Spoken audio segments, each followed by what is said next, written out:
வணக்கம் நண்பர்களே, நான் தான் உங்கள் செல்லத்தங்கையாக பேசுகிறேன்.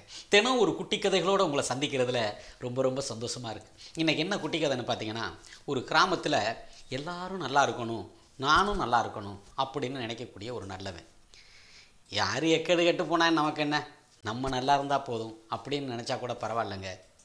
அடுத்தவன் வளர்ந்துட்டாலே அவன் வளர்ச்சி பொறுக்காமல் அவனை எப்பட்றா கெடுக்கிறதுன்னு யோசிக்கக்கூடிய ஒரு கெட்டவன்.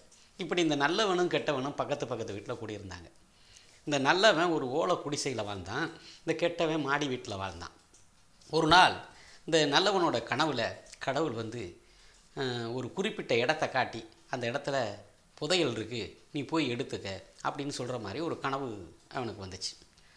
அவன் கனவு கண்டு கொஞ்சம் நேரத்தில் முழிச்சிட்டு என்னமோ கனவு கண்டமேன்னு யோசிச்சு பார்க்குறான். அப்புறம் அவனுக்கு அந்த கனவு சரியாக பிடிபடலை. அப்புறம் கனவு அவனுக்கு பிடிபட்டுச்சு. பிடிபட்டவுடனே கடப்பாறையும் வம்பட்டையும் எடுத்துக்கிட்டு அந்த கனவில் வந்த இடத்த நோக்கி ராத்திரியிலே புறப்பட்டான். ராத்திரியில் போய் அவன் அந்த இடத்துல தோண்டிக்கிட்டு இருக்கிற அந்த நேரத்தில் இந்த பக்கத்து வீட்டுக்காரனும் அந்த கெட்டவனும் வயிறு சரியில்லைன்னு காட்டு பக்கம் ஒதுங்கிறதுக்காக அந்த பக்கம் வந்தான். இந்த கடப்பாறையில் இவன் வெட்டுறது கொத்துறது இந்த சவுண்டு கேட்டவுடனே என்னமோ பண்ணுறானே, அவன் என்னமோ செஞ்சிட்ருக்கானேன்னு அவனை ஃபாலோ பண்ண ஆரம்பித்தான்.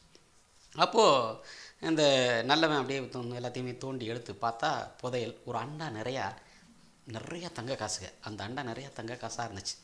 அவன் அப்படியே எடுத்து ஒரு ஓரமாக கொண்டு போய் மக்கள் நடமாடுற பகுதியாக பார்த்து அந்த இடத்துல வச்சுட்டு தன்னோட 2 கையிலையும் தனக்கு போதுமான அளவு 2 கையிலையும் அள்ளிக்கிட்டு இது மிச்சம் இருக்கிறது பூரா மற்றவங்களுக்கு பயன்படட்டும் அப்படின்னு நினச்சிக்கிட்டு இவன் வீட்டுக்கு வந்துட்டான். இதை பூரா அவன் கவனிச்சுட்டு பார்த்தான், இவன் என்னமோ வெட்டினான் தோண்டுனான், நம்மளை கண்டவுடனே எங்கனையும் கொண்டு வைக்கிறானே அப்படின்னு இவன் நினச்சிக்கிட்டு அது என்னென்னு பார்க்குறதுக்காக போனான். போய் அந்த அண்டாவை பார்க்குறான். அண்டாவுக்குள்ளே வெறும் விஷப்பிராணிகளாக இவன் கண்ணுக்கு தெரிஞ்சிச்சு.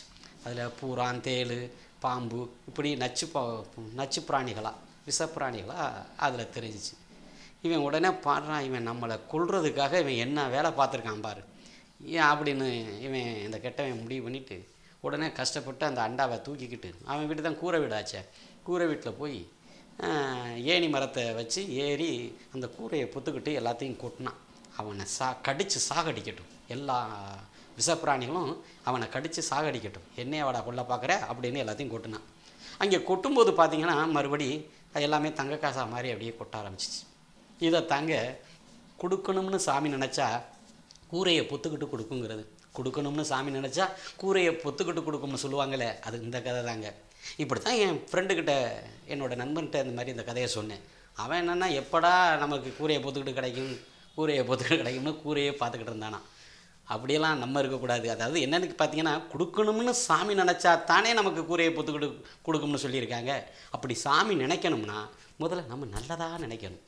நல்லதாக நினச்சாலே நிச்சயமாக நல்லதாக நடக்கும். நன்றி. என்னங்க, நம்ம திரைப்பட இயக்குனர் செல்லத்தங்கையா சாரோட குட்டி கதைகள் பிடிச்சிருந்தனா லைக் பண்ணுங்க, ரொம்ப பிடிச்சிருக்கா ஷேர் பண்ணுங்க.